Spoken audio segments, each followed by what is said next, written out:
Hey, hello, and welcome to Michael's Minty Music for today. Today we review Taylor Swift's new re-recorded version of her 2014 album 1989.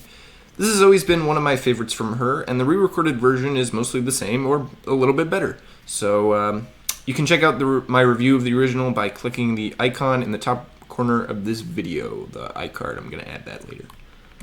This is the track listing.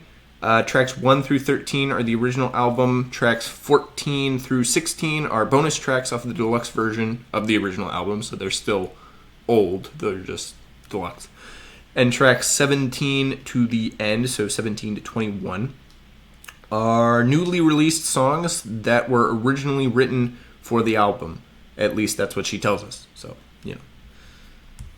14 through 21 are sort of new tracks, basically.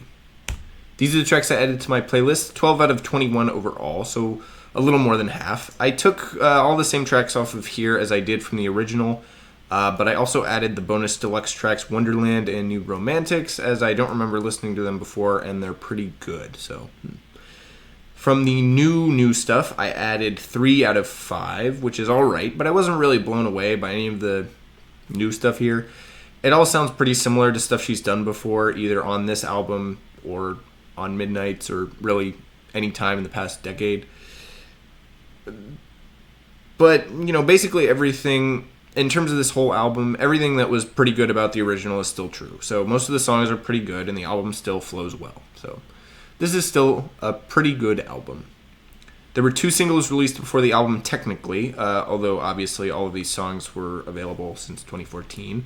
Wildest Dreams and This Love both had re-recorded versions released before the rest of the album. My favorite track here is still probably Welcome to New York, although New Romantics is actually pretty good, that one's pretty good. In terms of the new tracks, I think Now That We Don't Talk is my favorite, although, as I previously mentioned, none of these tracks really blew me away or anything. They're all right. There are a few that are a little bit more interesting. I think Now That We Don't Talk has the advantage of being only 2 minutes, so it doesn't get the same amount of boring that some of the other tracks on here do. Some of the other new tracks. It would take a lot for this album to cause my rankings to change, and 5 new tracks that are just alright don't do that, so 1989 stays at 3rd on my Taylor Swift rankings. I've always liked 1989 better than most of her albums because it's got a pop sound that I consistently like, and it's overall pretty well put together. So, I've talked about this in my review of the original album. It's pretty good. It's not, it's pretty good.